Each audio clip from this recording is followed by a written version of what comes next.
of the You Are Limitless podcast. I'm your host, Madam Chiko, coming to you from the holistic wellness space as a spiritual transformational life coach. And I thank you for joining me on another episode here on YALL. And as always, if you're just now tuning in, I'm so glad to have you with me on my journey and having me a part of yours. And you are always welcomed and loved unconditionally here. This is my way of bringing psychology, metaphysical concepts, universal law, as well as my own story of extreme limitations due to abuse, drug abuse, and being a justice impacted individual into the light so that we can learn to let go of the things that do not serve us and start to incorporate more of what is part of our divine truth, okay? So I am always excited about getting into our vortex, raising our vibration, and discovering more of who we truly are by letting go of those limiting, yucky, negative beliefs that keep us from our truth. And today is an episode where it's kind of impromptu. It was just a burning desire that I really wanted to talk about. I have no plans as to how this is going to go. There's no script. And we're just going to, like I love to say, thug it out. In that, I was thinking about the concept of attachment and how the Buddha once said that attachment creates suffering. And my goodness, that hit home to me. I was actually listening to another podcast, a really fantastic podcast on a few topics here lately in terms of like rewiring the brain and how the subconscious works and really honing in these ideas to really get us to do the damn thing and to take action and not to live in fear and live in judgment of others. And a lot of these programmings that we're operating on, they're outdated. We don't need them. We never needed them to begin with because these programs are they're just disempowering. They are disempowering programs for one reason or another, whether it is just passed down through generations from our parents' fears and anxieties, whether it's cultural in terms of like, we want to create workers, not thinkers type of thinking in terms of a capitalistic system, such as in Western society. And Western society is predominantly taking over the majority of the world. So we all are kind of living in this do rather than be and doing from that point of power. So the idea of attachment really hit home for me because I want to use my experience in terms of like starting my own businesses. And I've ran 3 businesses now. I'm on my 3rd business and I'm loving what I do more than ever. And I'm so grateful for what I do. However, the idea of attachment in terms of this business really hit home because initially I didn't know if I could do it. I still did it. I still started, but I always thought as a coach, I was like, will I be able to sell my program? Will I be able to deliver on my program? Who will pay for my program? Will I actually have clients? And I have been doing this for a couple of years now, but it wasn't a structured program, what I have now. So whenever I started really diving into this and really putting myself out there, I was nervous. Like, will I be able to market this program? Now, if I'm marketing, will it seem cheesy? Which I think a lot of people who are in sales or entrepreneurs, there is a fear of coming off as cheesy, which, these are just beliefs. Everything is all beliefs. But because of this, I was so worried and I wanted everything to be perfect. And so I was attached to an outcome. And whenever I wouldn't get that outcome, I was disappointed, it upset me, and I had to learn to let that go. Now I don't have to learn to let that go because there is no attachment. And growing up, something I heard constantly is without history, there would be no event. And that's wild to me whenever I think about it, because that's basically saying that a past, and I put this in air quotes because the past is based on memory. It's based on how you remember things. So you can remember something today that is so different from how it probably happened, right? For example, with the trauma that I grew up in, with the abuse, the emotional and physical abuse that I grew up in.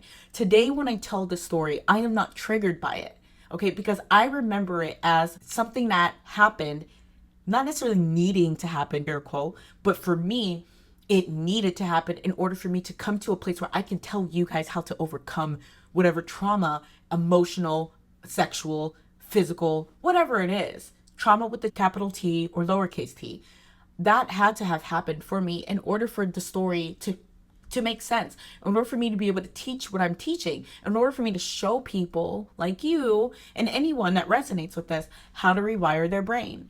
But back then, years ago, whenever I would tell the story, say while I'm in therapy, intensive therapy or what have you, like it was triggering. I remembered it so vividly, like it was happening to me. And so this idea of like, without history, there wouldn't be any event, that's called living in the past. Okay. And I heard this a lot, in that it justified feeling angry. It justified feeling depressed because look at what the past has been. Look at what history has shown us. And that is basically saying that you don't have the power to change your present moment. And instead, we're going to live in the past, in the present moment. And that's an illusion. That's a fallacy. And that is a really quick way to continue manifesting the same things over and over again. And I mean this in the most loving way ever, really. But most people are either living in the past or living in anxiety because of the fear of the unknown, the future, like literally attached to an outcome, so much so that sometimes it'll paralyze us to where there's no outcome other than us living in this fear state, living in this disempowered state with this idea of living in the past. And we'll just start there because I think that's really, really important, in that we tell ourselves stories and everything is a story. But the more we tell ourselves the same story, the more we will continue to see different versions of that showing up in our present moment. Why? Because one, everything's here now. Okay. Everything's here now. This is divine wisdom, but also like practically speaking, scientifically speaking, metaphysically speaking, everything is here and now. So if we're telling ourselves the same stories, guess what? What we're doing in our brain is reiterating certain neural connections. And I'm not sure if I'm saying that right. It doesn't matter. Neurons that fire together, wire together, right? Have you heard that saying before? So you keep telling yourself, oh, I will never get a partner. Guess what? You will continue to find on and off relationships or none at all. And it'll confirm that bias. It's all bias. It's all stories. It is not inherently true unless you say it is. So why would we tell ourselves the same thing? Well, the thing is we're just so used to doing the same, okay? And it feels uncomfortable doing something different. But what's crazy is it's even more uncomfortable doing the same damn thing when you really think about it. Because anytime you do something new, anytime you step out of that shell, anytime something else comes up that is an opportunity to explore something different, right? And you decide to take it, what happens? You don't die. The shoe doesn't drop. And if anything, you discover more of yourself. You discover more of your capabilities, more of what you're able to do. And that's something I'm learning too. Anytime that I put myself out there, it's not even about setting goals per se, but I set a goal towards wanting to help people, wanting to expand myself, wanting to continue to evolve and evolve. And it brings me opportunities such as having to speak in front of people or reaching out to different professors, since also on the side, and this is funny that I consider this as a side gig, but I'm a law student as well. And I'm making connections in the law field. And I also see in this field already the same states of disempowerment. So it's not even about like money or what have you. It's literally a disempowered state that I am seeing in the people that I'm meeting. Not everybody, and don't take offense to this, but what I'm seeing is more opportunity, essentially, because the universe is like matching my vibration, matching my new thoughts that I'm implanting, not just, really implanting in my subconscious. And I will definitely have an episode on the difference between the conscious brain and the subconscious brain. It's all one brain, but we will talk about this idea because it's such a powerful idea. There's really good evidence on this in terms of like, how the brain works, how the left and right hemisphere works. And also that's just a simplification of it. I can go into the prefrontal cortex and the neocortex all day long. And I'm not a neurologist, by the way. I'm literally just learning just as anybody else. And I am going to sources that are really good sources, such as Dr. Joe Dispenza or Dr. Bruce Lipton and so many other sources. Joseph Murphy from the book, The Power of the Subconscious Mind, or something like that. What is happening is you're basically telling your brain that it's okay to try something new, that you are not the past. If I was living in the past, which I was, and I remember during my undergrad, I was still telling myself the same story of being a drug addict. I was still telling myself the same story of like, oh no, you're just a criminal because you're gone to jail. Like I was still telling myself these stories. And then I had to work extra hard just to overcome that, just to feel normal, just to feel like I could relate to people in my class. It was ridiculous. And I had a really amazing professor slash advisor. He's just really awesome guy, really awesome teacher that really saw me for me. It was just like, you are telling yourself this, like, you got to let that shit go. That's his words verbatim. And so whenever I'm living in the past, I'm moving in that way. So yeah, it's like I can graduate, and I can do all these things, but I'm making it so much harder on myself. I detached from the stories that I was telling myself.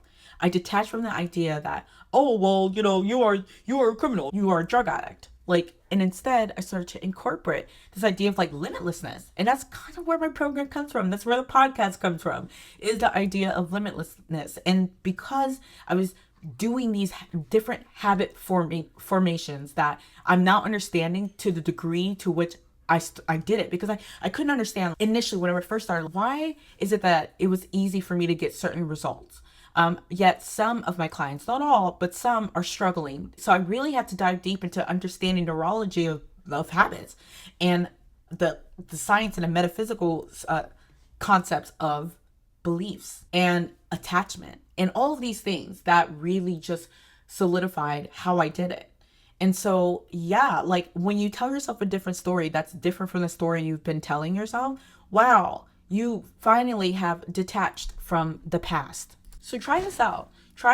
This idea of detaching from the stories that you're telling yourself. Okay, if you say, oh, I just can't do it, or I just won't. Guess what? You're never going to do it. Furthermore, if you're telling yourself these negative narratives, which I read in the book by Joseph Murphy, that How to Reprogram Your Subconscious Mind, or The Power of the Subconscious Mind, one or the other. Again, this is all impromptu. I don't have a script for this podcast episode, so I'm actually really kind of proud of myself, because again, I'm telling myself a different story, that I don't have to have a script and have it all figured out in order to just talk. Okay. And I don't have to edit out so much. And if I do, I mean, I'm not going to spend so much time editing shit out. Okay. I'm just not. But nevertheless, one thing that was really powerful, there's many powerful things in this book, but one thing that I really want to share with you guys is the idea of don't end a statement negatively. Don't end a statement negatively. Okay. So this idea of like, oh, well, I can't work out because I'm not going to be consistent. You're literally telling your brain, your subconscious, that you can't do it and you're not going to be consistent. And because the brain is so literal, the subconscious is so literal, you will literally play that out until you tell a different story, until you tell a different program. You gotta really be conscious of the programs, the stories that you're telling yourself. But furthermore, and again, we can have a totally another episode about this, because I thought this book was just so incredible. With my law brain, some of the things they talk about is like negation and like must be true statements, which these are all part of if you've ever taken the law school admission test, it's incredible how, and this is also part of like the reason why I think it's really important that I went down this route, because I can attach some spiritual concepts. I feel like a lot of people in the spiritual world can kind of floating up in the air with no sense of groundingness. And I'm like, holy shit. So being able to attach some of the things I'm learning in the law field and, the neurology field and just all these different fields and coming together as one, it's just amazing. But talks about like literally how literal things are. And in the field of law, especially whenever you're like, at least, I'm just not getting into it, but let me just speak from the LSAT. It's very literal. It's pure logic, in that the brain operates from pure logic. And we'll talk about that later. So when we detach from the stories of how, of I can't this and I can't that, which we're just going to change that up and speak in the present moment. I can eat better. I don't have to drink that soda. Then sometimes, and what I've noticed is, because there's an expectation, which this is the future, like getting attached to a future, because there's an expectation of, if I do this, then this will happen. Well, guess what? Now we're still not in a present moment. And the whole premise of this entire thing is to be in the present moment. See yourself as the ideal person you want to be without getting attached to any type of result, because you could be blocking your blessings. You could be blocking the things that could come to you. If you do not have such rigid stipulations, rigid expectations of how things should be, that could also create the feedback loop of being in the past. And then because you didn't get the results that you expected, guess what? You're going to tell yourself a story of how history repeats itself. This is the pattern. This is my lot in life. And that's not true. That is not true unless you say it is, okay? And I feel like I'm a really good example, and I have so many people who are great examples of this. In that, if I kept telling myself the same stories, guess what? That's exactly what I'm gonna get. So with this idea of like, oh, being so worried that you won't do the same thing tomorrow, that will stop you dead in its track or create anxiety about doing a damn thing tomorrow. And that's just anxiety is all about living in the future, rather than enjoying the journey. So it's like like trying to do something to get to the end, right? Rather than enjoying the thing that you're doing that's going to bring you so much more and will bring you to a quote end that may not even be an end. That could be a whole new chapter. But whenever you're just doing things to do things, I mean, it's not fulfilling. In fact, we can call it even disempowerment, because now there's like obligation attached to it. You're attaching all these things to how things are supposed to be, how people are supposed to show up for you, that you're blocking the blessings of experiencing the experience as it is, the people in your life as they are. When you're putting all these expectations of how it should be and they don't follow through, yikes. And I experienced this before in a past relationship where anytime, and I just thought it was so funny, but anytime that I would literally give my old partner advice, he would go do something completely different. So different that I was like, where on earth did this advice, how did this take you there? But that was his interpretation of it. And he felt proud. But in my mind, I was like, bro, that is not what I was talking about. And at this time, this was like years ago at this point, but at this time I was like really upset because that's not what I meant. And I was so attached to him doing things the way that I wanted him to do things that whenever it didn't show up that way, I was annoyed, okay? That being said, when we release the attachments and see people for who they are and what they're doing, we can have a lot of compassion for them as well. When we see the things that we are doing as in the moment, part of our journey, we can have a lot of compassion for what we're doing, even the most mundane things, right? So also with attaching to a future outcome, it brings up this idea of perfectionism, in that if you don't get it right, then all hell will break loose. And because of that, that will also create the procrastination. And we could talk about procrastination again, because I know we talked about it in a previous episode, but these ideas, I really want to, my goal is to be somewhat to some degree repetitive. Not always, but repetition is a really good teacher, because you've been telling yourself the same shit on repeat for so long that it's now time for us to tell ourselves different, more empowering things on repeat. It's not something you just do one time. You hear a podcast episode that really hits home. You read a book and you're like, oh, that was good. And then you put it down and you never think about it again. You don't practice it. You really have to walk the talk. Otherwise, you're just literally listening. You're listening, you're absorbing, you're not really doing anything. It's not seeping into your brain. And then you're wondering why you're repeating the patterns again and again. And this is not a judgment, okay? This is not a judgment. There is no judgment. I've been there. I know what it's like. So please understand that.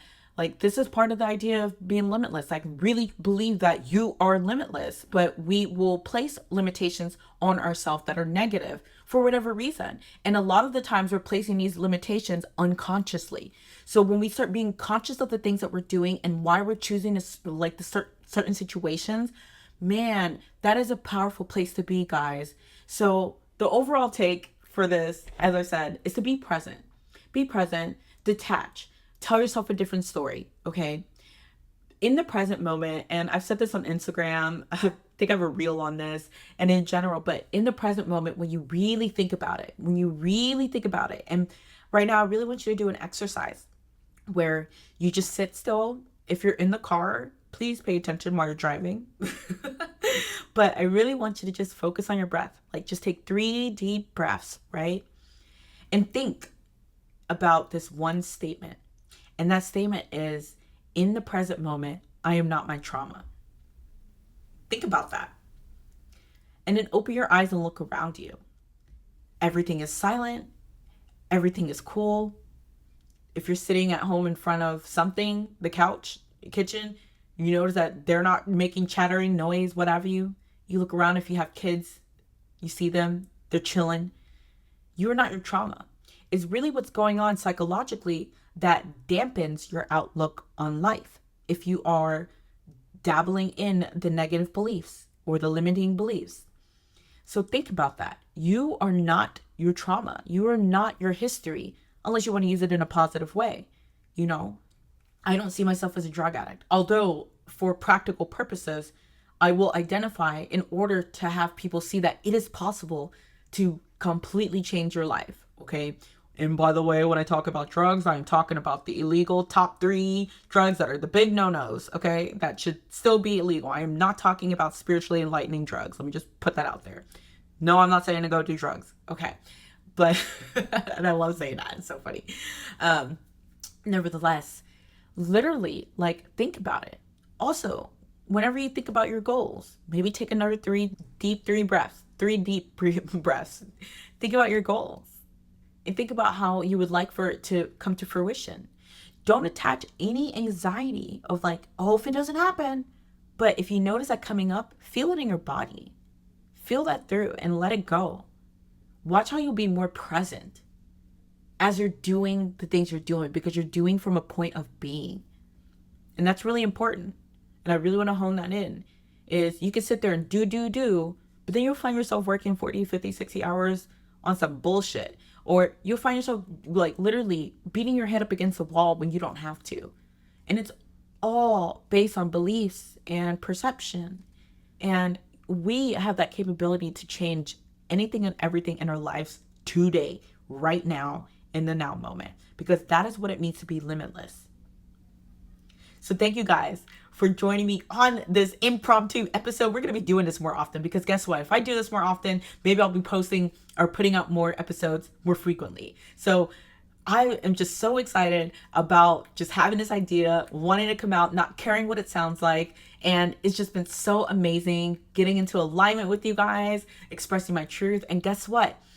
Literally on Thursday, we have an episode coming out that's really exciting. It's an interview that I do with an amazing corporate nurse who has transitioned into the holistic wellness space as a healer still, but it's just a wonderful episode in terms of like relationships crumbling, divorce rates are up, custody battles get ugly, and how to evolve from all of these things. So you don't want to miss this episode. I really want you guys to tune in. This is my very first interview that I've done, that I've recorded anyways, and it is just so powerful. And she's just an amazing healer. So definitely tune in. But in the meantime, guys, thank you so much. Tell me what you think about this episode in the show notes.